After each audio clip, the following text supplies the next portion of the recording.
Bismillahirrahmanirrahim. Assalamualaikum warahmatullahi wabarakatuh. Bismillah, alhamdulillah, wassalatu wassalamu ala habibillah Sayyidina Muhammad ibn Abdillah wa ala alihi wa sahbihi wa mawalah. Allahumma rabbi syrah lana sudurana wa yassir lana umurana wahlul 'uqdatam min alsinatina yafqahu aqwalana. Allahumma faqqihna fid din wa 'allimna at-ta'wil. Allahumma alhimna marashid umurina wa a'idna min shururi anfusina birahmatika ya rabbal alamin walhamdulillahi rabbil alamin. Ahlan wa sahlan wa marhaban bikum. Apa khabar sahabat-sahabat semua? Salam perkongsian Syama'il Muhammadiyah siri yang ke-80 bersama dengan saya Umar Aziz, di mana kita berharap dengan pembacaan Syama'il, kepribadian dan akhlak mulia baginda Nabi SAW menjadikan lahirnya cinta kepada baginda, lahirnya semangat untuk mengikuti dan mencontohi baginda, lahirnya kesedaran untuk mengamalkan sunnah-sunnah baginda sallallahu alaihi wa ala alihi wa sahbihi wa baraka wa sallam. Ahlan kepada sahabat-sahabat semua. Saya nampak di ruang komen ada Kak Galik Spirit, kemudian Zainab Mahmud, Kutina binti Abdullah, Zimah Don, Hamimah Mohsan, Ana Sukaimi, Zaliha Kamaruddin, Rozia Ma'aruf, Rosna Sharif, Kak Safia Sapian, Syamsia Saleh, kemudian Nur Azza Abdul Aziz, Yaya Lia, Shasha Ismail, Zainab Mahmud, Nur Hayati Yahya, Izzati, Ruziah Daud, kemudian Mahiran Muda, Ummu Habibah, Laila Umma, Azmir bin Muhammad Din, kemudian Suraya Afandi, dan juga Kak Zakia Muhammad Nin dan Khatijah Kamisan. Ahlan kepada semua. Waalaikumsalam warahmatullahi wabarakatuh kepada semua yang memberi salam. Terima kasih kepada semua. Apa kata? Seperti biasa kita mulakan pertemuan kita dengan perkara yang paling penting, iaitu kita nak perbetulkan dahulu niat. Moga-moga pertemuan ini adalah kerana Allah Subhanahu wa ta'ala. Nawaitu ta'alluma wa ta'lim wa tadhakura wa tadhkir wa naf'a wal intifa' wal ifadata wal istifadah wal hatha ala tamassuki bi kitabillah wa sunnati rasulillahi sallallahu alaihi wasallam wa du'ai ila al huda wa dalalati ala al khair ibtigha'a wajhillah wa mardatihi wa qurbih wa thawabih. Amin amin ya rabbal alamin. Ahlan kepada semua. Mohon jasa baik untuk bantu share, bantu untuk kongsi, bantu untuk sebar luas, serta tag sebanyak mungkin ahli keluarga dan rakan-rakan yang lain. Moga-moga lebih ramai yang beroleh manfaat, insya-Allah. Pada hari ini kita nak lihat daripada penghujung muka surat 215. Kita sedang membicarakan kitab yang menarik, Asy-Syama'ilul Muhammadiyah, yang menceritakan tentang kesempurnaan peribadi baginda Rasulullah. Kitab hadis yang telah dikumpulkan oleh Imam Tirmizi ataupun nama penuh beliau Abu Isa Muhammad bin Isa bin Saurah At-Tirmizi rahimahullahu ta'ala, yang mana beliau kumpulkan lebih daripada 416 riwayat yang beliau telah letak dan susun pada 56 bab yang menarik. Maka ia sebenarnya adalah satu kitab yang menarik berkenaan tentang baginda Rasul sallallahu alaihi wasallam. Daripada 400 lebih riwayat, kita telah tiba pada riwayat yang ke-278. Daripada 56 bab, kita sedang berada pada bab yang ke-40, menceritakan tentang ibadah baginda Rasul sallallahu alaihi wasallam. Jom kita lihat muka surat 215, riwayat yang ke-278. Lalu mohon sahabat-sahabat bantu catat di ruang komen supaya memudahkan sahabat-sahabat yang join kemudian. Muka surat 215 pada pada riwayat yang ke-278. Riwayat ini adalah menceritakan tentang Abdullah bin Mas'ud radhiyallahu taala anhu. Wa bihi ilaihi qala haddatsana Mahmud bin Ghailan qala haddatsana Sulaiman bin Harb qala haddatsana Syu'bah 'anil A'mash an Abi Wa'il an Abdullah bin Mas'ud radhiyallahu ta'ala anhu qala sallaitu, kata Abdullah bin Mas'ud, sallaitu lailatan ma'a Rasulillah sallallahu alaihi wasallam falam yazal qa'iman hatta hamamtu bi amri su' qila lah wa ma hamamta bi qala hamamtu an aq'ud wa ad'an nabiy sallallahu alaihi wasallam. Jom kita lihat riwayat yang ke-278. Haddatsana Mahmud bin Ghailan, haddatsana Sulaiman bin Harb, haddatsana Syu'bah daripada Al-A'mash, daripada Abi Wa'il, daripada Abdullah bin Mas'ud radhiyallahu taala anhu. Lalu daripada Abdullah bin Mas'ud radhiyallahu taala anhu. Apakah kata Abdullah bin Mas'ud? Aku solat malam bersama baginda Rasulullah sallallahu alaihi wasallam. Yang mana dalam bahasa Arabnya adalah sallaitu lailatan ma'a Rasulillah SAW. Terjemahannya adalah aku salat malam bersama dengan baginda Nabi sallallahu alaihi wasallam.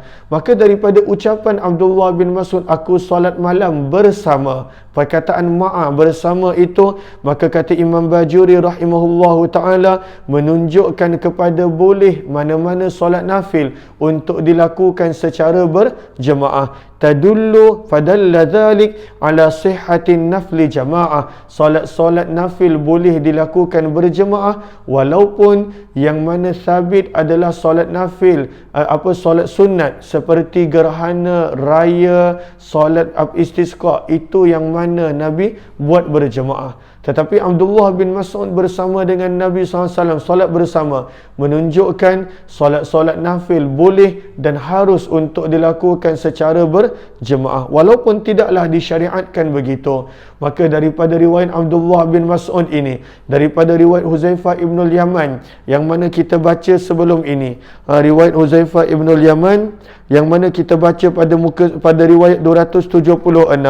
Kemudian kita baca juga riwayat Zaid bin Khalid al-Juhani pada riwayat 270.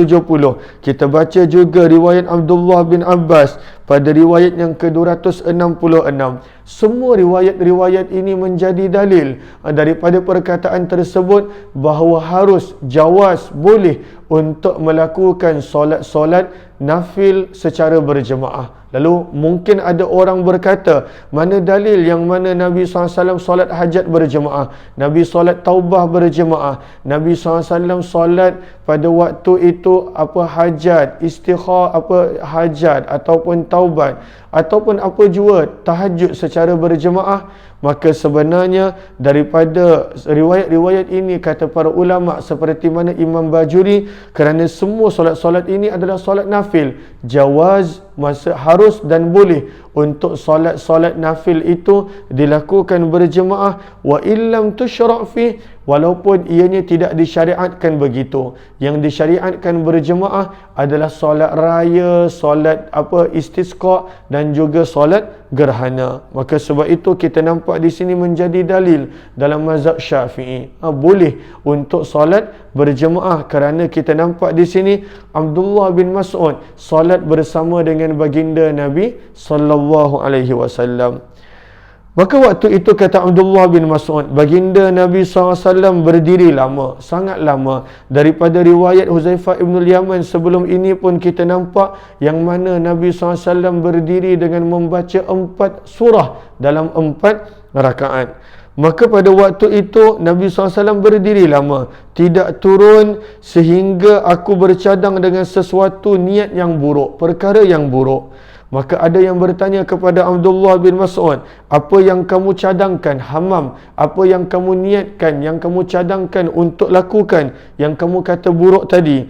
Maka kata Abdullah bin Mas'ud radhiyallahu ta'ala anhu, aku bercadang untuk duduk dan meninggalkan Nabi. Lalu dia bercadang untuk duduk. Dia tak buat. Dia berniat, dia bercadang untuk duduk kerana terlalu lama berdirinya Nabi SAW. Masya Allah, ini sahabat yang kata begitu. Ini sahabat yang kata begini. Sahabat yang kata begini. Maka daripada sini kita nampak bahawa sebenarnya penting untuk kita faham ibadah Nabi SAW, yang mana sangat-sangat luar biasa. Sangat penting untuk kita faham betapa luar biasanya ibadah Nabi. Sahabat seperti Abdullah bin Mas'ud berkata, dia bercadang, dia berniat pada waktu itu untuk duduk, dan pada waktu itu untuk tidak bersama dengan Nabi kerana panjangnya solat Nabi SAW. Sebab itu baru kita faham pada permulaan bab ibadah kenapa Nabi SAW solat sehingga bengkak kaki Nabi SAW. Maksud daripada aku bercadang untuk duduk dan tinggalkan Nabi ada dua maksud. Ada dua maksud. Secara zahirnya, maksudnya adalah pada waktu itu untuk dia membatalkan solat dan beredar pergi. Membatalkan solat dan beredar pergi. Maka ini adalah maksud yang pertama, kata Imam Bajuri rahimahullahu ta'ala. Kerana solat nafil boleh untuk dibatalkan. Solat nafil boleh untuk dibatalkan. Kerana solat nafil tiada sebarang qada. Pandangan yang kedua, bahawa untuk sahabat membatalkan solat itu adalah tidak sepatutnya. Kerana sahabat kita tahu semangat mereka, pengorbanan mereka, mujahadah mereka. Maka di sini maksud yang kedua adalah lebih tepat. Apakah maksud aku bercadang untuk duduk dan meninggalkan Nabi? Maksudnya adalah untuk duduk. Dia nak solat duduk. Dan apakah maksud meninggalkan Nabi? Dia tidak bersama dengan Nabi dan dia akan habiskan solatnya bersendiri. Maka ini adalah maksud yang kedua, iaitu dia duduk, dia tak teruskan solat berdiri bersama dengan Nabi. Dan maksud beliau tinggalkan Nabi adalah beliau habiskan sampai salam solat itu bersendiri. Kedua-dua pandangan ini dinukilkan oleh Imam Bajuri rahimahullahu ta'ala, yang mana wahtimal annahu yutimmu salata qa'idan, beliau yang mana pada waktu itu beliau duduk dan habiskan solat sendiri. Beliau habiskan solat sendiri. Ataupun makna yang ketiga adalah beliau duduk dan masih ikut Nabi tetapi dalam keadaan duduk kerana tidak mampu berdiri. Ini adalah pandangan ketiga. Lalu maksud daripada aku bercadang untuk duduk dan tinggalkan Nabi, maksud pertama adalah dia batalkan solat dan beredar pergi. Namun ini tidak sesuai untuk para sahabat Nabi SAW makna ini. Yang kedua, maksudnya adalah duduk dan dia habiskan solat dia secara sendiri. Dan makna yang ketiga adalah dia duduk dan dia tinggalkan Nabi berdiri bersendirian. Ini adalah tiga makna daripada maksud dan aku bercadang untuk duduk dan meninggalkan Nabi sallallahu alaihi wasallam. وبه إليه قال حدثنا سفيان بن وكيع قال حدثنا جرير عن الأعمش نحوه حدثنا سفيان بن وكيع حدثنا جرير, daripada Al-A'mash dengan riwayat yang seumpama sebelum daripada ini. Maka ini adalah kita nampak tiga maksud daripada kata-kata Abdullah bin Mas'ud, yang mana maksud yang pertama kurang sesuai kerana para sahabat tidak mungkin mereka berlalu pergi begitu sahaja tanpa menyempurnakan solat. Seterusnya, jom kita lihat riwayat yang ke-280. Wa bihi ilaihi qala haddatsana Ishaq bin Musa al-Ansari qala haddatsana Ma'nun qala haddatsana Malik an Abi Nadhr an Abi Salamah an Aisyah radhiyallahu ta'ala anha anna an-nabiy sallallahu alaihi wasallam kana yusalli jalisa fayaqra'u wa huwa jalis fa idza baqiya min qira'atihi qadru ma yakunu 30 aw 40 ayah qama faqara'a wa huwa qa'im thumma raka'a wa sajada thumma sana'a fi ar-rak'ati ats-tsaniyah mithla dhalik sallallahu alaihi wa ala alihi wa sahbihi wasallam. Lalu kita lihat riwayat yang ke-280. Riwayat yang ke-280. Maka haddatsana Ishaq bin Musa al-Ansari haddatsana Ma'an haddatsana Malik daripada Abi Nadhr daripada Abi Salamah daripada Sayyidatina Aisyah radhiyallahu taala anha. Apa kata Aisyah radhiyallahu taala anha? Kata Aisyah radhiyallahu taala anha, baginda Nabi sallallahu alaihi wasallam salat dalam keadaan duduk. Lalu baginda Nabi SAW solat dalam keadaan duduk. Maka daripada sini kita boleh belajar bahawa apa pengajaran yang kita boleh ambil, sihhatu tanaffulil qadir qa'idah wa huwa mujma' alaih, bahawa sah solat nafil yang dilakukan oleh orang yang mampu berdiri dalam keadaan duduk. Sebab nanti kita akan nampak pada tengah ayat ini yang mana Nabi SAW berdiri ketika mana baki beberapa ayat. Maka pengajaran yang pertama daripada riwayat ini adalah apakah dia boleh untuk orang yang mampu berdiri. Macam saya mampu berdiri, tetapi dia nak solat nafil dalam keadaan duduk. Boleh, tidak ada masalah. Maka daripada sini pengajaran yang pertama, daripada sudut pahala itu adalah riwayat yang lain. Tetapi daripada sudut boleh untuk orang yang mampu berdiri waktu solat nafil, dia solat dalam keadaan duduk. Ini kata Imam Bajuri rahimahullahu ta'ala.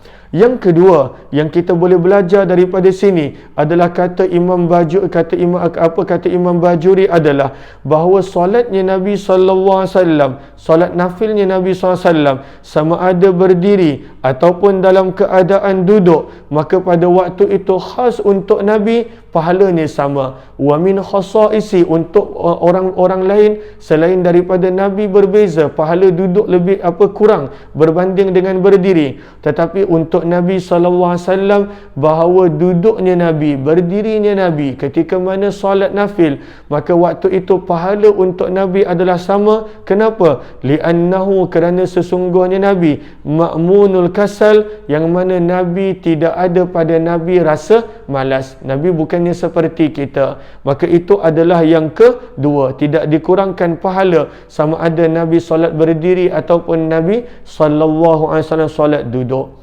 Maka di sini kata Aisyah, baginda Nabi SAW solat dalam keadaan duduk. Lalu nanti kita akan baca pada riwayat 282 daripada Hafsah, bagaimana Hafsah terangkan kita ini berlaku pada hujung hidup Nabi SAW. Nabi SAW solat duduk dalam keadaan begitu. Lalu Nabi SAW ketika mana Nabi SAW solat dalam keadaan duduk. Seterusnya, apakah kata Aisyah? Apabila berbaki bacaan Nabi itu sekadar bacaan 30 ataupun 40 ayat, yang mana anggaran ketika mana Nabi solat dalam keadaan duduk. Ketika mana pada waktu itu berbakinya lebih kurang 40 ataupun 30 ayat. Apa yang baginda buat? Baginda berdiri dan membaca baki 30-40 ayat itu dalam keadaan berdiri. Maka daripada sini apakah pengajaran yang kita boleh dapat?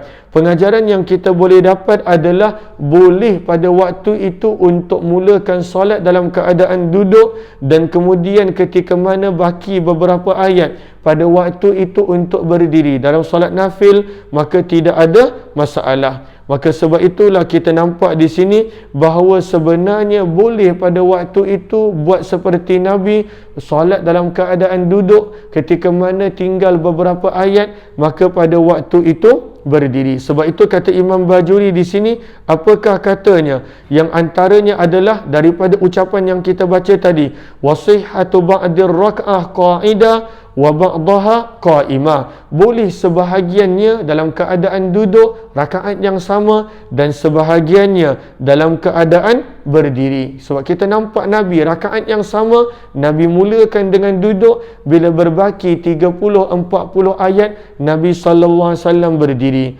Kerana ianya adalah pada waktu itu dalam keadaan, kita nampak ianya pada waktu itu adalah dalam keadaan solat nafil, dalam keadaan solat nafil. Maka daripada sini kita nampak itu pengajaran yang ada. Apakah lagi yang kita boleh belajar? Yang kita boleh belajar adalah bacaan qiraah juga boleh begitu. Sebahagiannya dalam keadaan duduk dan sebahagiannya dalam keadaan berdiri. Bacaan tak semestinya hanya berdiri untuk rokok, tidak. Dalam bacaan pun boleh. Kerana ini adalah solat nafil, yang mana Nabi SAW baca beberapa ayat dalam keadaan pada waktu itu duduk, yang tak disebutkan berapa ayat, tetapi para ulama beranggapan Nabi SAW baca lebih banyak ayat waktu duduk pada waktu ini, dan kemudian ketika mana berbaki 30-40 ayat, barulah Nabi sallallahu alaihi wasallam, pada waktu itu baginda Nabi sallallahu alaihi wasallam berdiri. Maka inilah yang kita nampak pengajaran-pengajaran yang ada. Sebenarnya ianya adalah banyak. Sebab itu kata Imam Bajuri, tidak ada masalah sama ada ketika mana mula solat niat dalam keadaan berdiri ataupun ketika mana solat niat dalam keadaan berduduk. Tidak ada masalah. Niat itu dalam keadaan apa. Maka banyak lagi pengajaran yang lain ataupun masalah fiqh yang lain yang mana ini bukan tempatnya. Itu ada dalam perbincangan fiqh. Lalu kemudian dalam keadaan berdiri, kemudian baginda Nabi SAW rukuk dalam keadaan Nabi berdiri, Nabi sujud, kemudian Nabi SAW melakukan pada rakaat kedua seperti itu juga. Nabi SAW duduk dulu, bila berbaki beberapa ayat, barulah baginda Nabi SAW berdiri. Maka ini adalah riwayat pertama. Jangan keliru, sebab bila kita baca riwayat kedua berbeza. Riwayat kedua berbeza zahirnya daripada riwayat yang pertama. Maka seterusnya riwayat yang berikutnya, riwayat 281. Wa bihi ilaihi qala haddatsana Ahmad bin Mani'in qala haddatsana Hushaim qala haddatsana Khalid al-Hazza an Abdullah bin Shaqiq qala sa'altu Aisyah radhiyallahu ta'ala anha an salati Rasulillah sallallahu alaihi wasallam an tatawwuhi faqalat kana yusalli laylan tawilan qa'ima wa laylan tawilan qa'ida fa idza qara'a wa huwa qa'im raka'a wa sajada wa huwa qa'im wa idza qara'a wa huwa jalis raka'a wa sajada wa huwa jalis sallallahu alaihi wasallam. Ini adalah riwayat yang ke-281. Secara zahirnya kita nampak riwayat 281 yang juga daripada Aisyah berbeza daripada riwayat 280. Apakah riwayat 281? Jom kita lihat. Haddatsana Ahmad bin Mani, haddatsana Hushaim, haddatsana Khalid al-Hazza daripada Abdullah bin Shaqiq berkata, aku bertanya kepada Sayyidatina Aisyah tentang solat sunat Nabi sallallahu alaihi wasallam. Maka Aisyah radhiyallahu taala anha menjawab. Apakah jawapan Aisyah? Baginda Nabi sallallahu alaihi wasallam solat malam dengan berdiri lama dan solat malam duduk lama. Nabi kalaulah berdiri, Nabi akan berdiri lama. Kalaulah duduk, maka pada waktu itu Nabi sallallahu alaihi wasallam akan duduk lama. Namun perkataan berikut ini menjadikan kita keliru dengan riwayat yang 280. Apakah dia? Apabila baginda SAW membaca ayat Al-Quran dalam keadaan berdiri, maka Nabi pun akan rukuk dan sujud dalam keadaan berdiri. Ini yang menjadikan ada sedikit kita akan jadi keliru. Macam mana? Yang mana kata Aisyah, Nabi kalaulah Nabi baca ayat Al-Quran dalam keadaan berdiri, Nabi akan rukuk dan sujud dalam keadaan berdiri. Apabila baginda Nabi SAW membaca dalam keadaan duduk, maka Nabi pun akan rukuk dan sujud dalam keadaan duduk. Ini sangat berbeza daripada riwayat 280 yang mana Aisyah juga riwayat yang sama daripada Aisyah. Aisyah cerita Nabi ada membaca sebahagian duduk dan sebahagian berdiri, dan kemudian Nabi rukuk dan Nabi rukuk dalam keadaan berdiri. Maka apakah maksud riwayat 281? Kerana secara zahirnya riwayat 281 pada waktu itu berbeza daripada riwayat 280. Sebab itu kata Imam Bajuri, wa hadzal hadis, secara zahirnya hadis ini nampak bertentangan dengan hadis yang sebelumnya. Kerana hadis yang sebelumnya Aisyah sebut Nabi gabungkan, Nabi duduk kemudian Nabi berdiri, dan daripada berdiri Nabi rukuk. Tetapi riwayat ini Aisyah berkata, kalaulah Nabi baca ayat Quran duduk, Nabi akan rukuk duduk. Kalaulah Nabi baca ayat Quran berdiri, Nabi akan rukuk berdiri. Maka itu yang kita faham. Maka jawapannya adalah, kata Imam Bajuri, adalah kita gabungkan, ianya menunjukkan kepada keadaan yang berbeza. Kadangkala ini keadaan Nabi dan kadangkala yang lain itu adalah keadaan Nabi sallallahu alaihi wasallam. Dua-dua Nabi sallallahu alaihi wasallam pernah buat, dan Aisyah menceritakan kepada orang yang berbeza, menjawab jawapan yang berbeza. Maka jawapannya adalah dua-dua baginda Nabi sallallahu alaihi wasallam pernah buat. Seterusnya, Imam Tirmizi membawakan riwayat 282 nak beri faham kepada kita bilakah waktu Nabi SAW solat malam ataupun solat nafil dalam keadaan duduk. Maka dibawakan riwayat berikut menunjukkan sebenarnya pada penghujung usia Nabi. Ketika mana hujung usia Nabi, barulah pada waktu itu Nabi duduk. Sebelum daripada itu Nabi berdiri hingga bengkak kaki baginda Nabi sallallahu alaihi wasallam. Wa bihi ilaihi qala haddatsana Ishaq bin Musa al-Ansari qala haddatsana Ma'an qala haddatsana Malik an Ibn Shihab an Sa'ib bin Yazid anil Muttalib bin Abi Wada'ah as-Sahmi an Hafsata radhiyallahu ta'ala anha zaujin Nabi sallallahu alaihi wasallam qalat kana Rasulullah sallallahu alaihi wasallam yusalli fi subhatihi qa'ida wa yaqra'u bis surati wa yurattiluha hatta takuna atwala min atwaliha hatta takuna atwala min atwala minha sallallahu alaihi wasallam. Seterusnya, haddatsana haddatsana Ishaq bin Musa al-Ansari haddatsana Ma'an haddatsana Malik daripada Ibnu Shihab daripada Sa'ib bin Yazid daripada Muttalib bin Abi Wada'ah as-Sahmi daripada Sayyidatina Hafsah isteri baginda Nabi sallallahu alaihi wasallam. Maka apakah kata Hafsah tentang Nabi sallallahu alaihi wasallam? Hafsah sebelum berkahwin dengan Nabi, beliau adalah isteri kepada Khunais as-Sahmi radhiyallahu ta'ala anhu. Ketika mana Khunais as-Sahmi meninggal dunia, maka pada waktu itu beliau telah dinikahi oleh baginda Nabi sallallahu alaihi wasallam.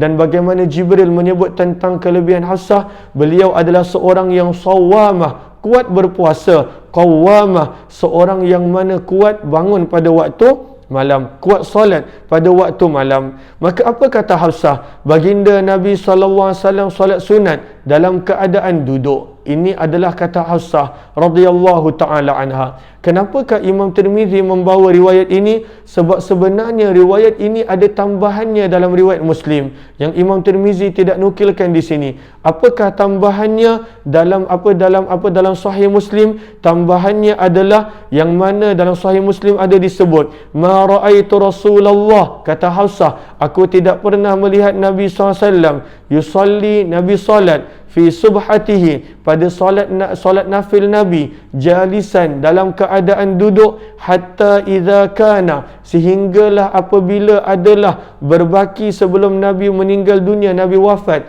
bi'am, selama setahun, barulah Nabi sallallahu alaihi wasallam solat duduk. Maka sebenarnya riwayat ini ada tambahannya dalam Sahih Muslim. Apakah dia? Bahawa Nabi hanya solat duduk setahun sebelum Nabi sallallahu alaihi wasallam wafat. Sebab itu Imam Tirmizi membawakan riwayat ini walaupun secara ringkas, tetapi dalam Sahih Muslim maka sebenarnya ada sambungannya, iaitu setahun sebelum Nabi wafat, Nabi sallallahu alaihi wasallam baru Nabi solat duduk. Sebelum itu Nabi hanya berdiri hingga bengkak kaki baginda Nabi sallallahu alaihi wasallam. Sebab itu kata Aisyah, baginda Nabi SAW solat dalam keadaan duduk. Bila? Setahun sebelum Nabi wafat.